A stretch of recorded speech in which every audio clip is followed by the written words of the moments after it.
خبر یہ ہے کہ اسلام آباد ہائی کورٹ میں چڑیا گھر میں جانوروں کی نامناسب دیکھ بھال سے متعلق درخواست پر سماعت ہوئی۔ عدالت نے درخواست پر فیصلہ محفوظ کر لیا ہے۔ ڈپٹی ڈائریکٹر وائلڈ لائف عدالت کے روبرو پیش ہوئے۔ اسلام آباد ہائی کورٹ میں چڑیا گھر میں جانوروں کی نامناسب دیکھ بھال سے متعلق درخواست پر سماعت کی گئی۔ عدالت نے درخواست پر فیصلہ محفوظ کر لیا ہے۔ ڈپٹی ڈائریکٹر وائلڈ لائف عدالت کے روبرو پیش بھی ہوئے۔ فیاض محمود ہمارے ساتھ موجود ہیں، ان سے بات کریں گے۔ فیاض، بتائیے گا اس عدالتی کارروائی سے متعلق اور کیا ڈائریکٹیو جاری کیے گئے ہیں؟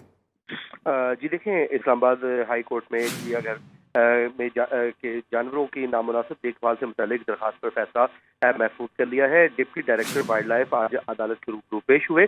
درخواست گزار کی جانب سے موقع پر بتایا گیا کہ ہمارے آئین میں جانوروں کے حقوق سے متعلق کچھ نہیں لکھا، تاہم انڈین آئین میں جانوروں کے لیے باقاعدہ کمیشن کا لفظ لکھا گیا ہے۔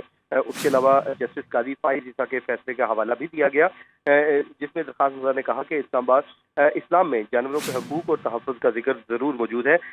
چیف جسٹس نے کہا کہ ایم سی آئی نے تو خود کہا ہے کہ ہمارے پاس فنڈز ہی نہیں ہیں، یہ سارا مسئلہ ٹھیکوں کی وجہ سے ہے، جبکہ عدالت نے فیصلہ محفوظ کر لیا ہے۔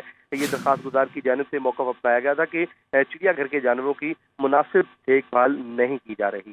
جی فیاض محمود، اس متعلق آپ نے ہمیں اپڈیٹ کیا، آپ کا شکریہ۔